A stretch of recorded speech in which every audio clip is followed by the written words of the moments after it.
আসসালামু আলাইকুম রহমতুল্লাহি ওবরকাতুহ। সম্মানিত দর্শক, আজকের যে শিরোনামটি মূলত তারেক রহমান সাহেবকে উদ্দেশ্য করে। যদিও এই পুরো বক্তব্য তারেক রহমান সাহেবকে নিয়ে আবর্তিত হবে, তবুও তার মধ্যে বাংলাদেশের ইতিহাস থাকবে এবং আমরা যারা বাংলাদেশের সাধারণ মানুষ আগামীতে আমরা কী ধরনের বহু রাজনৈতিক যে চক্রান্ত, আন্তর্জাতিক চক্রান্ত, সেই চক্রান্তের খপ্পরে পড়তে যাচ্ছি, সেই বিষয়গুলো আমি আমার দৃষ্টি থেকে যতটুকু দেখছি সেই বিষয়গুলো খোলামেলাভাবে উপস্থাপন করব। আমার বিশ্বাস বিএনপি যারা লোকজন আছেন তারা হয়তো অনেকে জানেন, অনেকে বলেন নিজেদের মধ্যে করে, কিন্তু প্ল্যাটফর্মে এসে হয়তো অনেকের বলার সুযোগ হয় না। অথবা এই সমাজে অনেক লোক আছেন যারা আমার সেটে যে বিষয়গুলো আছেন তারা খুব ভালোভাবে বুঝেন, কিন্তু তারপরেও হয়তো অনেকের আমার মতো প্ল্যাটফর্ম নেই বা অডিয়েন্স নেই। তো যে কারণে আমার কাছে মনে হলো যে তারেক রহমান সাহেব, বিএনপি এই মুহূর্তে যেহেতু নির্বাচনে হাওয়া তাদের পক্ষে, আগামীতে যদি কোনো মতে একটা নির্বাচন হয়, একেবারে টেনে টুনে একটা নির্বাচন হয়, সেক্ষেত্রে নির্বাচনের ফলাফল বিএনপির দিকে যাবে, এটা বলতে গেলে একেবারে স্পষ্ট। আর তারেক রহমান সাহেব প্রধানমন্ত্রী হবেন, এটা আরও স্পষ্ট। এই জন্য যে সকল ধড়িবাজ লোক আছে, ধান্দাবাজ লোক আছে, তারা রীতিমতো বিএনপি এবং তারেক রহমান সাহেবের পক্ষে নিজেদের যা কিছু আছে সব কিছু নিয়ে তারা ঝাঁপিয়ে পড়ছে। তেল হোক, তাল হোক, মানে যা কিছু আছে সব নিয়ে তারা বিএনপির পক্ষে ঝাঁপিয়ে পড়ছে। আমরা একটা কথা জানি আঞ্চলিক ভাষায় যে বেশি ভালো ভালো না।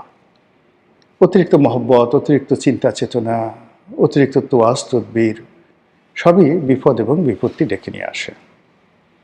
আবার বিজয়ের ব্যাপারে যখন মানুষ খুব বেশি, যাকে বলা হয়, নিশ্চিত হয়ে যায়, তখন বিজয়টা তার কাছ থেকে দূরে চলে যায়।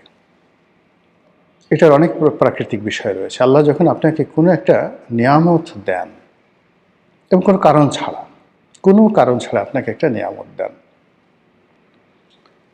এবং সেই নিয়ামতের মর্যাদা দেওয়ার মতো মন মানসিকতা যদি না থাকে, মর্যাদা দিতে যদি ব্যর্থ হন এবং কৃতজ্ঞ না থাকেন, ওয়াম্মা বিনিয়ামতে রব্বিকা ফাহাদ্দিস, এই নিয়ামত আপনার জন্য লায়াবিলিটিস হয়ে যায়। এখন এই সময়টিতে যারা রাষ্ট্র ক্ষমতায় আছেন এবং আগামীতে যারা রাষ্ট্র ক্ষমতায় আসবেন, তারা টু দি পয়েন্টে বলতে পারবেন না যে আমাদের এই কর্মের কারণে জনগণ খুশি হয়ে আমাদেরকে ভোট দেবে, অথবা আমাদের এই কর্মের কারণে আল্লাহ রাব্বুল আলামিন একটি সম্প্রদায়কে সরিয়ে আমাদেরকে আমাদের সুকর্মের জন্য, ভালো কর্মের জন্য আমাদেরকে রাষ্ট্র ক্ষমতায় বসাবেন। তাহলে এখন যে পুরো বিষয়টি রয়েছে আল্লাহর ইচ্ছার উপর। আল্লাহ দয়া করে একটা সুযোগ দিয়েছেন কারোর জন্য, আর সেই সুযোগগুলো কাজে লাগানোর জন্য যে আধ্যাত্মিকতা দরকার, যে ভালো মানুষই দরকার, যে নির্লোভ মন দরকার, সুষ্ঠু চিন্তা দরকার, এগুলো যদি না হয় এই নিয়ামতগুলো বুমেরাং হয়ে যাবে। তো সেই দিক থেকে বিএনপি যারা কর্তা ব্যক্তি, তারেক রহমান সাহেব সহ সবাই, তাদের সবাইকে ভালো চিন্তা করতে হবে। মনের মধ্যে কোনো রকম দুষ্ট চিন্তা রাখা যাবে না, কিংবা যাকে বলা হয় যে ঠিক আছে ক্ষমতায় বসে নেই তখন দেখা যাবে, এটা করব ওটা করব না। অ্যাবসলিউটলি ক্ষমা সুন্দর দৃষ্টিতে দেখে মুহাম্মদুর রাসূলুল্লাহ সাল্লাল্লাহু আলাইহি ওয়াসাল্লাম মক্কা বিজয়ের পরে যে উদারতা দেখিয়েছিলেন, ঠিক সেই উদারতা যদি বিএনপির নেতা এবং কর্মীরা ধারণ না করতে পারেন, তাদের এই বর্তমান যে নিয়ামতটি, এটি বুমেরাং হয়ে যাবে, যেভাবে গত 17 মাসে সমন্বয়কদের, ছাত্রদের, জামাতের অনেক নিয়ামত তাদের জন্য বুমেরাং হয়ে পড়েছে। এ গেল আধ্যাত্মিকতা বা প্রাকৃতিক। এখন রাজনৈতিক বিষয়গুলো বলি। কঠিন বাস্তবতা হলো যে এই মুহূর্তে বিএনপির কোনো বন্ধু নেই। এমনকি বিএনপি যাদেরকে জোট সঙ্গী হিসেবে মনোনয়ন দিয়েছে, তাদের কারোর সঙ্গেই বিএনপির দীর্ঘদিনের বিশ্বাসযোগ্য বন্ধুত্ব নেই, এবং এদের অনেকের সঙ্গে জামাতের, অনেকের সঙ্গে আওয়ামী লীগের এত ভালো সম্পর্ক ছিল যে সম্পর্কটা বিএনপির সঙ্গেও তাদের কখনো হয়নি। তো বিএনপির ঘরের মধ্যে বোঝার চেষ্টা করুন কারা আছে। ২ নম্বর হলো যে সকল নেতা এবং কর্মী তারা গত ১৫ বছরে মজলুম ছিলেন, জুলুম, অত্যাচার, নির্যাতনের শিকার হয়েছেন, এটা হলো তাদের প্রধান পরিচয়। কিন্তু সততা, শিক্ষা, দীক্ষা, ন্যায়পরায়ণতা, দেশপ্রেম, যোগ্যতা কোনো একটা বিষয় দলকে এবং দেশকে বিশ্বের মানচিত্রে তুলে ধরবেন বা পার্লামেন্টে তুলে ধরবেন, জাতির কাছে উদাহরণ হিসেবে তুলে ধরবেন, বুকে হাত দিয়ে বলুন তো কোন মানুষটি সম্পর্কে জনাব তারেক রহমান শতভাগ বিশ্বাস স্থাপন করতে পারছেন বা শ্রদ্ধা করতে পারছেন এই কয়েকদিনের মধ্যে দেশে আসার পরে কিংবা দেশে আসার আগে। কাজেই দলের ভেতরে, দলের বাইরে বিএনপি বন্ধুহীন। একমাত্র আল্লাহ ছাড়া আর বিএনপির যারা নেতাকর্মী তাদের মন, মস্তিষ্ক, জ্ঞান, গরিমা, বুদ্ধি এবং নিজের শরীরটি ছাড়া তাদের কোনো বন্ধু নেই। তো এই সময়টিতে যত বেশি নড়াচড়া হবে, এটা অনেকটা বালুর বাঁধের মতো বা চোরাবালির মতো, ততই বেশি সেই ডুবে যাওয়ার সম্ভাবনা থাকবে রাজনীতির অঙ্গনে।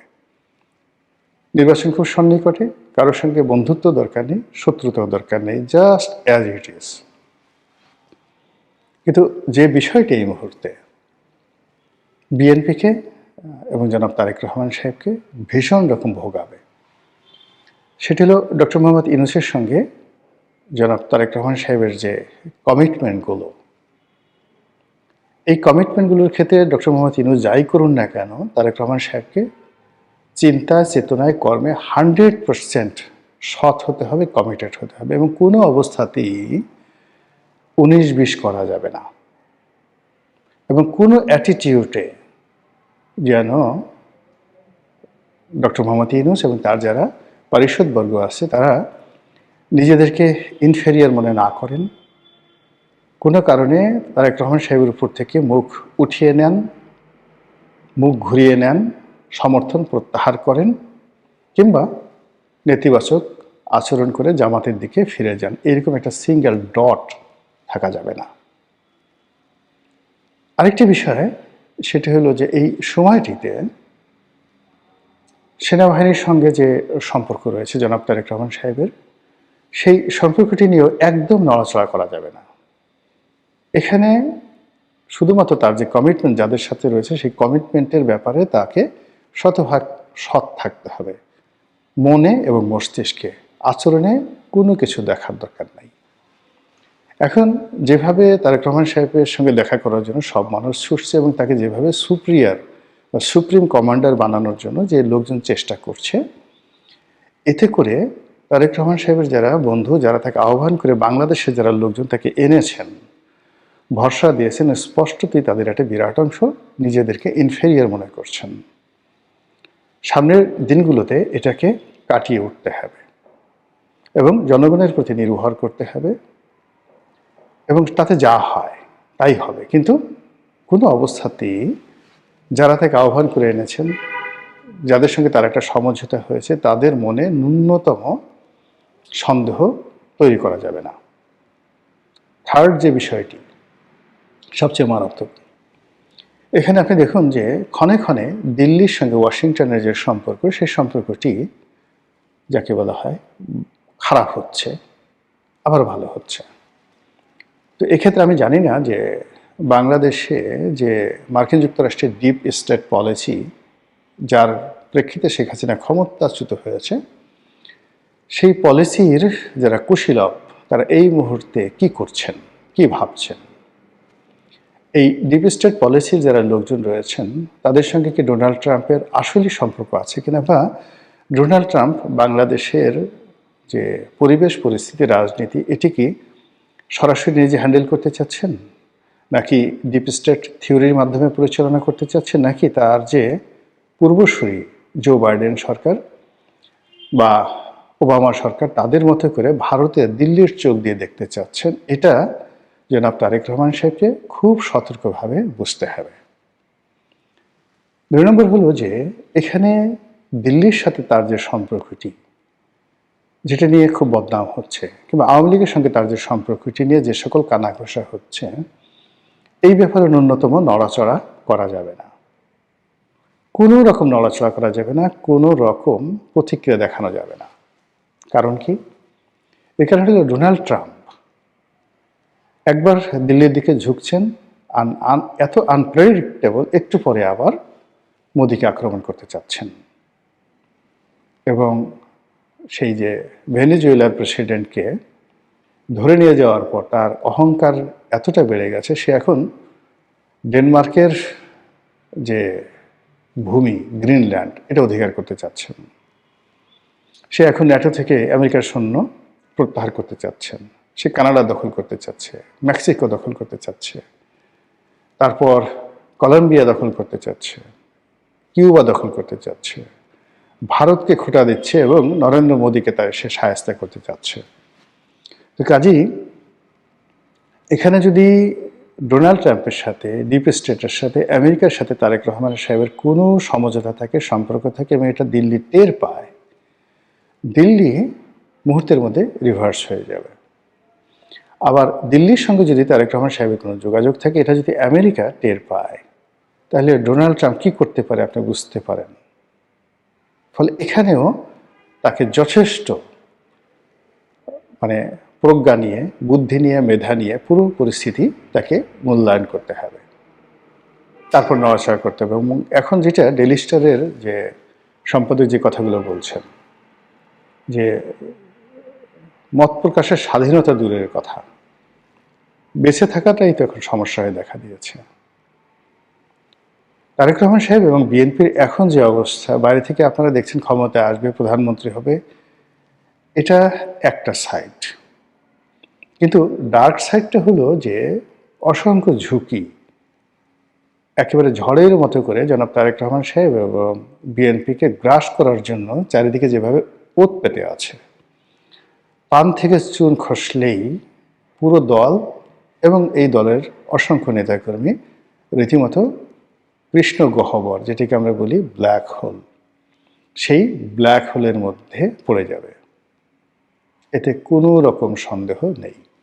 সেক্ষেত্রে নির্বাচন, তারপরে জয়লাভ করা, তারপরে প্রধানমন্ত্রী হওয়া, এই জিনিসগুলো সেকেন্ডারি হয়ে যাবে। প্রথম সমস্যা হবে প্রাণ বাঁচানো এবং অস্তিত্ব রক্ষা করা। এবং আওয়ামী লীগ জমানাতে তাদের যতটুকু ছিল সেটাও এখন এই যে নতুন যে একটা ঝুঁকির মধ্যে পড়েছে, সেই ঝুঁকির কারণে সেটি আরও ভয়ঙ্কর হয়ে পড়েছে। ডোনাল্ড ট্রাম্পকে কোনো অবস্থাতেই বিশ্বাসও করা যাচ্ছে না, অবিশ্বাসও করা যাচ্ছে না, অ্যাভয়েডও করা যাচ্ছে না, ধারণও করা যাচ্ছে না। এবং প্রধান দল হিসেবে তাকে এই জিনিসগুলো করতে হবে। এবং আমেরিকানরা এতটা কান কথা শুনে অবাক হয়ে যাবেন যে স্বয়ং ডোনাল্ড ট্রাম্প, এই বাংলাদেশে দেখা গেল যে ওই যে ভাইরাল সিদ্দিক আছে, এখন ভাইরাল সিদ্দিকের সঙ্গে যদি আমেরিকার কোনো সিআইএর কর্মকর্তার সম্পর্ক থাকে এবং এরা এই ভাইরাল সিদ্দিকের কথা সুন্দরভাবে লিখে রিপোর্ট করে তারা ডোনাল্ড ট্রাম্পের কাছে পৌঁছে দেবে এবং ডোনাল্ড ট্রাম্প সেই রিপোর্টের ভিত্তিতে সিদ্ধান্ত নেবে। এই হলো আমেরিকার, আমরা বাইরে থেকে যত তাকে সিস্টেমেটিক মনে করি, এটা ক্ষেত্র বিশেষে, কিন্তু বেশিরভাগ ক্ষেত্রে তারা যে সকল এজেন্সির মাধ্যমে কথা বলে, যে সমস্ত লোকজনের মাধ্যমে কথা বলে, তাদের যে সকল এজেন্ট রয়েছে, দালাল রয়েছে, ফড়িয়ে রয়েছে, তাদের নীতি নৈতিকতার মান এতটা নিচু পর্যায়ের, এবং সেই সকল লোকের উপর নির্ভর করে আমেরিকা এই পৃথিবীতে যে অশান্তি করেছে যাবৎকালে, এবং তারা নিজেদের অর্থ যত নষ্ট করেছে, এটা পৃথিবীর অন্য কোনো দেশ রাষ্ট্র করেনি। একটা রাষ্ট্র কেবল নিজেদের দেশের জনগণের কাছে $13 ট্রিলিয়ন দেনা আছে। 1000 বিলিয়নে 1 ট্রিলিয়ন, 1 বিলিয়নে 12,000 কোটি টাকা। তো 12,000 কোটি টাকা, 1 বিলিয়ন, এইরকম আপনি যদি 12,000 কোটি টাকাকে 1000 দিয়ে গুণ করেন, তারপরে আবার সেটাকে 13 দিয়ে গুণ করেন, ক্যালকুলেটর ফেটে যাবে। এই পরিমাণ দেনা তারা এখন আছে এবং এই দেনার এগেনস্টে তাদের কোনো সিকিউরিটি নেই। শুধু ডলার, এটা একটা কাগজ, ডলার তারা ছাপায় ইচ্ছা মতো, এটার বিপরীতে তাদের কোনো রকম বন্ড নেই, শুধু বিশ্বাসের উপরে। পুরো পৃথিবী, আমেরিকার পতন, তারা এখন যেভাবে পৃথিবী চালাচ্ছে, তাদের পতন মানে সারা পৃথিবীর পতন। তো এই যে আমেরিকা মধ্যপ্রাচ্য থেকে তারা উঠে এসেছে, তারপর দক্ষিণ আমেরিকাতে তারা নতুন করে সাম্রাজ্যবাদী নীতি চালু করেছে, এবং দক্ষিণ পূর্ব এশিয়াতে তারা নতুন করে মনোনিবেশ করেছে মায়ানমার এবং বাংলাদেশের দিকে। তো সেই ক্ষেত্রে জনাব তারেক রহমান সাহেব যদি রাষ্ট্রের প্রধানমন্ত্রী হন বা আগামীর প্রধানমন্ত্রী হন, তাহলে তাকে এই আমেরিকার deep state policy, Donald Trump এবং তাদের যে পররাষ্ট্রনীতির সম্পর্কে কারো কথাই নয়, নিজে পড়াশোনা করে তাকে দক্ষতা, অভিজ্ঞতা অর্জন করতে হবে। এবং he has to make a huge question about American policy. যখন তার মনে অনেক প্রশ্ন আসবে, তিনি অনেক বিশেষজ্ঞকে জিজ্ঞাসা করবেন যে ভাই এটা কি, ওটা কি, ঠিক সেই সময়টাতে মনে হবে যে তিনি সঠিক পথে আছেন। কিন্তু আমি 1 ঘন্টা বুঝিয়ে আসলাম, আর একজন 1 ঘন্টা বুঝিয়ে আসলো, তার কাছে এটার 2 পয়সার মূল্য থাকবে না এবং তার ব্রেন এটা ধারণ করতে পারবে না। কিন্তু তিনি যদি নিজে সেই বাংলাদেশ আমেরিকার সম্পর্ক, আমেরিকার সাথে ভারতের সম্পর্ক, ভারতের সাথে বাংলাদেশের সম্পর্ক, এবং এইগুলো এই মুহূর্তে গত সেই শেখ হাসিনার সেই 2019 সন থেকে তার জীবনকে কীভাবে তছনছ করে দিয়েছে ভারত এবং আমেরিকা, এই বিষয়গুলো যে আরও 3 গুণ মারাত্মক হয়ে জনাব তারেক রহমান সাহেবের উপর ধেয়ে আসছে, বা মানে তার দিকে ধেয়ে আসছে, এটা তিনি বুঝে যদি নিজের জন্য, দলের জন্য সিদ্ধান্ত নিতে পারেন, তিনি উপকৃত হবেন, দল উপকৃত হবে এবং আমরাও উপকৃত হবে। আল্লাহ আমাদের সবাইকে হেদায়েত দান করুন এবং হেফাজত করুন। আসসালামু আলাইকুম ওয়া রাহমাতুল্লাহি ওয়া বারাকাতুহু।